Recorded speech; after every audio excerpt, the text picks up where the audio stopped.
Good morning. Thank you for joining me for another 5 good minutes with the Word. I'm Barry Bryson. We're continuing our study of the resurrection of Jesus. We're in Matthew's account, and we're in Matthew chapter 28, verses 11 through 15. Last time, we were told that the temple guard was placed at the tomb to make sure no one stole the body of Jesus and claimed that he'd raised from the dead. Because unlike all the disciples, the Pharisees and the scribes had been listening, and they knew exactly what Jesus claimed he was going to do. And then, as we learned from the first verses, Mary Magdalene and the other Mary were there first thing Sunday morning. Stone was rolled away. There was an angel there who had rolled the stone away, and he told them that Jesus was risen. And then Jesus himself appeared to them and sent them off with the message to the disciples that they should go ahead to Galilee. 11 through 15 is a vignette we have nowhere else, which is what happened with the guards at the tomb. And it's important because it addresses an urban myth, so to speak, among the Jews themselves. Um, it's unclear whether Matthew's gospel was written before or after the fall of Jerusalem and the end of Old Testament Judaism for all time. Um, um, but it would have been written around that time, either slightly before or slightly after. But the Jews themselves, to prevent other Jews from believing in Jesus as Messiah, have circulated this lie.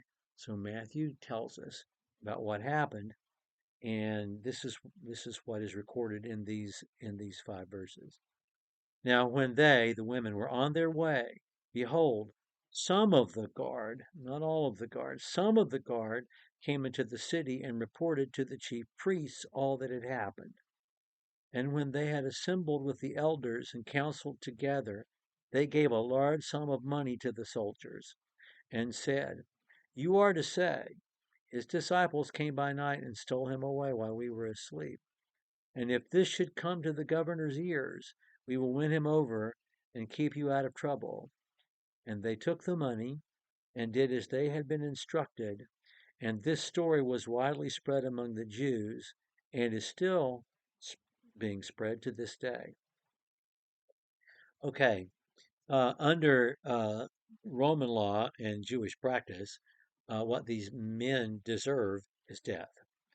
If you were on guard duty and you fell asleep, and the whole lot of them to fall asleep on guard duty, um, they would not they would not have survived.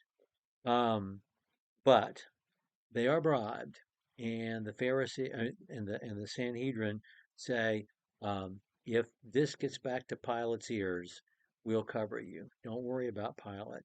And of course, they're not terribly worried about Pilate because Caiaphas is suing him in Roman court, and Pilate is going to lose his legal case.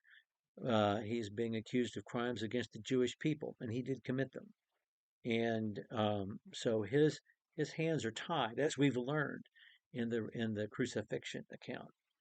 But this lie was still being circulated and is an improbable and implausible lie because of the laws involved. Anyway, we're going to pick up with verse 16 next time. Thank you for joining me for a little less than 5 good minutes. Today we're just about at 4 minutes, but I owe you a lot of time over the years. Maybe I'll give you this minute back. Thank you for joining me. We'll pick up with verse 16 next time.